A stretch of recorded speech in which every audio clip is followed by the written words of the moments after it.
الرحمن الرحیم۔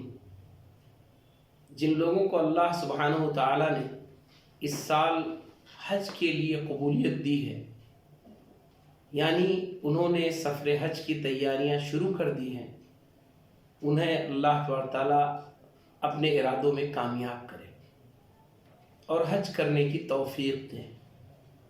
صفا آن لائن کی طرف سے ان کی خدمت میں پیش ہے حج کے 5 دن، 5 ایام جس کو ہم کہتے ہیں، یعنی وہ 5 ڈیز جو حج کے لیے بڑے اہم ہوتے ہیں اور حجاج کرام کے لیے بڑے اہم ہوتے ہیں۔ وہ 5 دن بہت مختصر میں آپ ذہن میں رکھ لیں۔ کہنے کے لیے وہ 5 دن ہیں، لیکن ایسے گزرتے ہیں کہ اندازہ بھی نہیں ہوتا ہے۔ آپ کو لگے گا نہیں کہ 5 دن کیسے گزر گیا، اور حقیقت میں آپ کا جذبہ، آپ کی نیت، آپ کا شوق وہ آپ کو اس مقام پر پہنچا دے گا کہ وہ 5 دن آپ کے لیے بہت ہی مختصر محسوس ہوں گے۔ یہ 5 دن ہیں کیا؟ اس میں سے پہلا دن وہ مینا کا دن ہے۔ آپ کہیں بھی ہوں، آج اس لیے کہنا آسان ہے اور یہی ہونا چاہیے کہ آپ کہیں بھی ہوں، مکے میں ہوں، جدے میں ہوں، اسی دن آپ پہنچے ہوں یا پہلے سے موجود ہوں، آپ کو 8 ذی الحجہ کو مینا پہنچنا ہے۔ یہ پہلا دن ہے۔ 7 ذی الحجہ سے حجاج کرام کو مینا رات سے جانا شروع کر دیا جاتا ہے، لے جانا شروع کر دیا جاتا ہے، کیونکہ یہ نظام ہوتا ہے، لاکھوں لوگ ہوتے ہیں، ٹریفک کا مسئلہ ہوتا ہے، لیکن شمار 8 ذی الحجہ ہے۔ پہلا دن حج کا وہ 8 ذی الحجہ ہے۔ 8 ذی الحجہ کو آپ کو مینا میں رہنا ہے، ظہر، عصر، مغرب، عشاء اور فجر پڑھنی ہے۔ انتظامی طور پر کبھی کبھی فجر پہلے لوگ پڑھ لیتے ہیں اور 8 ذی الحجہ کی رات والی فجر ان کو نہیں ملتی ہے، وہاں سے ان کو لے جایا جاتا ہے عرفہ۔ تو 8واں ذی الحجہ، یہ جو ذی الحجہ کا آخری 8ویں تاریخ ہے، اس 8ویں دن کو پہلا دن حج کا مانا جاتا ہے، یعنی گویا کسی طرح بھی آپ کو مینا پہنچنا ہے۔ سنت طریقہ یہی ہے، ضروری نہیں ہے۔ یہ اس لیے میں کہہ دے رہا ہوں کہ بسا اوقات بہت سارے لوگ براہ راست عرفہ جاتے ہیں اپنی مجبوریوں کی بنیاد پر، لیکن اگر کوئی مجبوری نہیں ہے، عام طور پر لوگ مینا جاتے ہیں، چاہے وہ تھوڑی دیر کے لیے جائیں۔ اب آپ کو مینا سے پھر حج کا دوسرا دن آنے والا ہے، جو واقعتاً حج کا اصل ہے۔ الحج عرفہ، رسول اللہ علیہ وسلم نے فرمایا کہ عرفہ کا دن ہی تو حج ہے۔ عرفہ کا قیام، عرفہ میں جانا، وہاں تھوڑی دیر رہنا، عرفہ کی عبادت، یہی دراصل حج ہے۔ اسی لیے حاجی کا عرفہ کے میدان میں جانا ضروری ہے، اس کے بغیر حج نہیں ہے۔ خدا نخواستہ کوئی عرفہ کے میدان میں نہیں جا سکا، پہنچ ہی نہیں سکا، 9 ذی الحجہ کو ظہر سے لے کر مغرب، یعنی مغرب نماز نہیں، غروب شمس، آفتاب کے، سورج کے ڈوبنے تک اگر کوئی عرفہ پہنچ جاتا ہے تو اس کا حج ہو جائے گا، لیکن اگر اتنے ٹائم میں وہ عرفہ نہیں پہنچ پایا کسی وجہ سے بھی تو اسے حج کو دہرانا ہوگا، یعنی اگلے سال حج کو کرنا ہوگا۔ تو دوسرا دن جو حج کا ہے وہ عرفہ کے میدان کا ہے۔ آپ عرفہ کے میدان میں چاہے رات میں ہی پہنچ جائیں، چاہے صبح پہنچیں، چاہے دوپہر پہنچیں، چاہے شام کو غروب سے پہلے پہنچیں۔ اصل ظہر سے لے کر جہاں ظہر اور عصر کی نماز ایک ساتھ پڑھی جاتی ہے، امام خطبہ دیتے ہیں، جمعہ کا دن ہو یا نہ ہو، یہ عرفہ کا خطبہ ہے۔ رسول اللہ علیہ وسلم نے عرفہ کا خطبہ دیا ہے، اور 2 رکعتیں پڑھی جاتی ہیں، دونوں نمازیں ایک ساتھ پڑھی جائیں گی، امام خطبہ دے گا۔ طے بات ہے بھیڑ بہت ہوتی ہے، ہر حاجی کا ممکن نہیں ہے کہ وہ امام کے خطبے میں شرکت کرے یا مسجد نمرہ میں ان کے پیچھے نماز پڑھے، اسی لیے بہت ساری جماعتیں ہوتی ہیں اور اپنے اپنے خیموں میں لوگ جماعت بنا کر نماز پڑھتے ہیں۔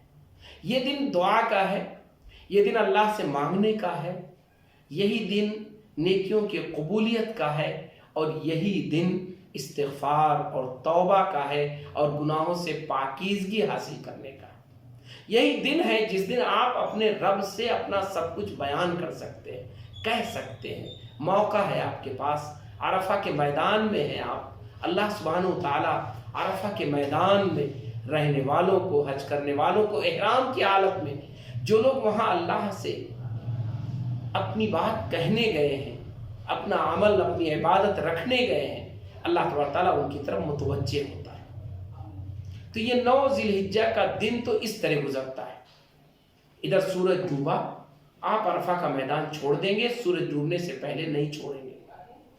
اب گویا کہ دن کے اعتبار سے نہیں بلکہ رات کے اعتبار سے بھی ایک عمل ہے. یعنی 9 ذی الحجہ گزرنے کے بعد اب آپ کو مینا نہیں آنا ہے, 10 ذی الحجہ بعد میں شروع ہوگا.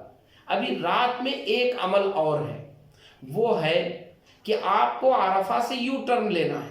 یعنی آپ مینا سے گئے تھے مزدلفہ ہوتے ہوئے عرفہ, اور اب عرفہ سے لوٹیں گے مزدلفہ, مزدلفہ سے پھر مینا آ جائیں گے.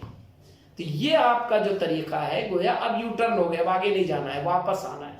لیکن واپس آ کے مینا نہیں آنا ہے, بیچ میں آپ کو مزدلفہ میں رات کا قیام کرنا ہے.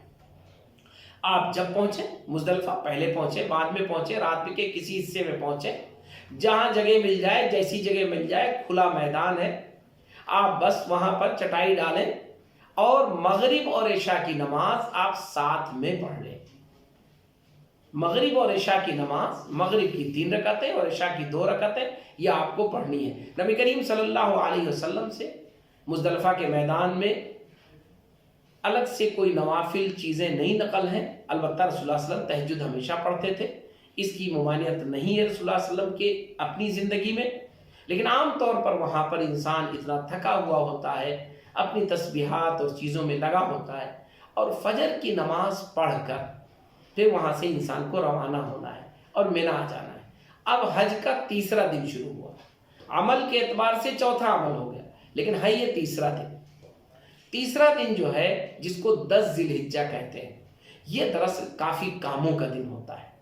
اس دن حاجی کو کئی کام کرنے ہوتے ہیں, دوڑ بھاگ کرنی ہوتی. پہلی چیز کہ مینا میں پہنچ کر اسے تینوں جمرات میں سے, یعنی جس کو عام عرف میں اردو میں تینوں شیطان کہتے ہیں, چھوٹا, بڑا اور مجلا, وہ جمرات ہیں دراصل. یعنی 3 پہاڑ, 3 پتھر کے بنے ہوئے کھمبے ہیں. ان جمرات میں سے بڑے کو جو مکے کی طرف ہے, اس کی پہچان یہ ہے, مینا میں ہی تینوں ہے, اس میں سے اگر مکے کی طرف سے جائیں گے تو پہلے بڑا ہے, پھر مجلا ہے, پھر چھوٹا ہے, اور جب مینا سے آپ آئیں گے تو پہلے چھوٹا پڑے گا, پھر مجلا پڑے گا, پھر بڑا پڑے گا. تو وہ مکے کی طرف جو ہے اس کو جا کے آپ کو کنکری مارنی. بس اس دن 10 تاریخ کو ایک ہی جمرہ پہ کنکری مارنی. اسی دن پھر آپ کو قربانی کرنی ہے.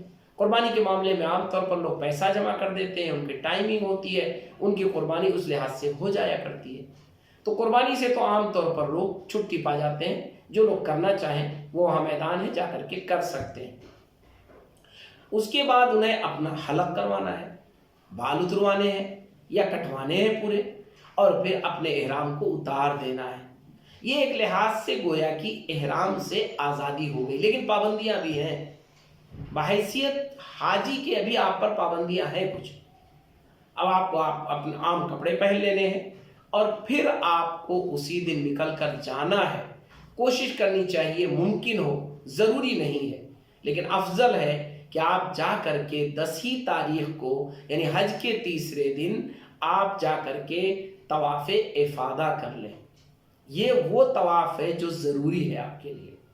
یعنی اگر دیکھا جائے تو عرفہ کے میدان میں آپ ٹھہرے تھے, وہ تو حج کا رکن ہے. آپ رات میں آئے تھے, مزدلفہ ٹھہرے تھے. مینا میں آئے تھے, اس سے پہلے ایک دن رکے تھے 8 تاریخ کو جو پہلا دن تھا حج کا, تو آپ نے صرف نمازیں پڑھی, ٹھہرے آپ, گویا کہ وہ آپ کا اسٹے تھا. لیکن آج کے دن مینا میں آپ نے کنکری ماری, ایک عمل. دوسرا عمل یہ کہ آج کے دن آپ نے قربانی اگر کرنی تھی خود تو آپ نے جا کے کیا, ہے آپ کی طرف سے قربانی کی گئی, آپ نے پیسہ دے دیا, آپ نے حلق کیا, آپ نے اپنا احرام اتار دیا, اور پھر جا کر کے آپ کو مکے میں حرم کا طواف کرنا ہے. طواف اور سعی دونوں کرنی ہے, سوائے ان لوگوں کے جو پہلے قران کرنے والے ہوں، یعنی حج عمرہ ایک احرام سے کرنے والے ہوں، جو آج کے دنوں میں بہت کم ہوتے ہیں، لیکن اگر ایسا کوئی ہے اور پہلے صحیح کر چکا ہے تو اسے صحیح نہیں کرنی ہے، ورنہ اسے عام طور پر جو حج تمتع کرتے ہیں لوگ، یعنی عمرہ پہلے کر لیتے ہیں اور حج بعد میں کرتے ہیں، تو ایسی صورت میں یہ افراد دونوں لوگوں کے لیے افادہ، یعنی یہ طواف میں آپ کو طواف بھی کرنا ہے اور صحیح بھی کرنی ہے، اور یہ احرام کی حالت میں نہیں بلکہ اپنے عام لباس میں کرنا ہے۔ یہی وہ موقع ہے جہاں صحیح ایک سویلین ڈریس میں کیا جاتا ہے، ورنہ صحیح احرام کی حالت میں ہی کیا جاتا ہے، وہ چاہے عمرے میں آپ کریں۔ طواف تو آپ کبھی بھی کسی بھی لباس میں کر سکتے، لیکن صحیح کے لیے آپ کو عمرے میں ہے کہ آپ صحیح کریں گے احرام کی حالت میں، حج میں آپ گئے تھے تو آپ نے احرام کی حالت میں کیا، لیکن یہاں پر یہ ہے کہ نہیں، صحیح تو کریں گے لیکن سویلین ڈریس میں کریں گے۔ اب گویا کہ یہ آپ کا تیسرا دن ختم ہو گیا، رات میں واپسی آپ کو منی کر لینی ہے۔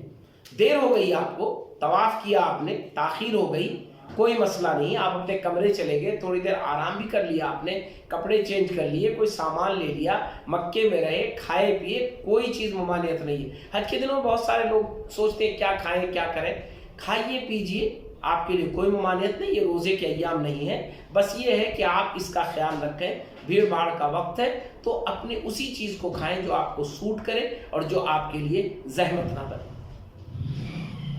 ایسے موقع پر پھر آپ کو واپس منی جانا ہے، رات آپ کو وہیں گزارنی ہے، اور اب 2 دن جو بچے ہیں وہ گویا منی کے ہیں، منی ہی میں رہنا ہے، اور منی میں رہ کر ایک ہی کام کرنا ہے، یعنی 11 اور 12 یہ 2 تاریخیں ہیں، اس طرح 5 دن حج کے ہوتے ہیں۔ 11 اور 12 میں کیا کرنا ہے، آپ صبح نکلیں اپنا، اور اس کے بعد آپ نے جا کر کے تینوں جمرات کو کنکری مار دی۔ شروعات کی آپ نے منی سے نکلے تو پہلے چھوٹے والے سے، بیچ والے سے اور آخر سے۔ آپ کو یہ بھی پتا ہونا چاہیے کہ آپ کو پہلے دن جمرہ کو مارنا ہے 10 تاریخ کو، تیسرے دن جو حج کا ہے تو 7 کنکریاں چاہیے، ایک کو مارنا ہے، اور اب آپ کو 2 دنوں کے لیے 21 کنکریاں چاہیے، تو 21 دونا 42 اور 7 49، یعنی آپ 49 کنکریاں گویا کی انتظام کر لے۔ یہ آپ کہیں بھی لے سکتے ہیں، آسان طریقہ ہوتا ہے، بڑے آسانی سے مہیا ہو جاتی ہیں کنکریاں مزدلفہ کے میدان میں، لیکن ضروری نہیں ہے، بہتر البتہ یہ ضروری ہے کہ آپ جو ماری ہوئی کنکری ہے اسے نہیں لیں گے، کیونکہ وہ آپ کے لیے صحیح نہیں ہے۔ یہ میں نے 5 دن کے مختصر آپ کو کام بتا دیا، آپ اس سے اندازہ کریں کہ کتنا آسان ہے حج۔ ہاں بھیڑ بھاڑ ہوتی ہے، رش ہوتا ہے، ون ٹائم انہی 5 دنوں میں لوگوں کو، سارے لوگوں کو کرنا ہوتا ہے، لاکھوں کی تعداد ہوتی ہے، تو اس کے لیے کیا کریں؟ اس کے لیے 3-4 چیزیں آپ ذہن میں رکھیں۔ کبھی بھی آپ اپنے منی کے خیمے کے لوکیشن کو، سمت کو ضرور یاد رکھیں۔ منی بہت بڑا ہے، پھیلا ہوا ہے، لمبائی میں بھی ہے اور چوڑائی میں بھی ہے۔ آپ کا خیمہ نمبر وہ کس روٹ پر ہے اسے آپ یاد رکھیں۔ کیوں؟ اس لیے کہ اگر آپ کو جانا تو ہے لیفٹ پہ اور آپ رائٹ والے روٹ سے چلے گئے تو آپ کو ٹرن کرنے میں بڑی دشواری ہوگی، بھیڑ ہوگی، پولیس سیکورٹی ہوگی، اور سیکورٹی نہ ہو تو آپ کے لیے خطرہ ہے کہ بھیڑ کو اگر روکیں گے آپ تو آپ پس سکتے ہیں۔ تو اس لیے سب سے بڑی ذمہ داری ہے آپ کی کہ بھیڑ بھاڑ میں جو طریقہ کار ہونا چاہیے کہ اچھے انسان کا، سمجھدار انسان کا، کہ اپنی جگہ تک پہنچنے کا جو سیدھا اور آسان راستہ ہے بغیر کسی ڈسٹربنس کے وہ اپنائیں، یعنی اپنے مقام کی، چاہے وہ عرفہ میں ہو چاہے مزدلفہ میں جہاں ٹھہرے وہاں زیادہ دیر رہتے نہیں ہیں، لیکن منی دراصل وہاں پر آپ کو ان 5 دنوں میں سے 3 دن رہنا ہوتا ہے، تو منی کے خیمے کا سمت ضرور یاد رکھیں۔ دوسری چیز آپ کو یہ کرنا ہے کہ اپنا جو کارڈ ہے جس شکل میں دیا جائے، آئی کارڈ دیا جائے، بیلٹ دیا جائے، کوئی بھی چیز جو کارڈ ہے آپ کا، پہچان ہے آپ کی، وہ ضرور اپنے ساتھ رکھیں۔ کبھی بھی بھولیں، کبھی بھی کہیں کچھ ہو تو لوگ آپ کو بتا سکیں، گائیڈ کر سکیں۔ اکثر لوگ کیا کرتے ہیں، کارڈ کو بیگ میں رکھ دیتے ہیں، کارڈ کو کہیں چھپا کے رکھ دیتے ہیں، وہ چھپانے والی چیز نہیں ہے، کڑا ہے تو ہاتھ میں پہن لیجئے، پہنے رہیے۔ اگر آئی کارڈ ہے تو گلے میں ڈال لیجئے، ڈالے رہیے آپ اس کو،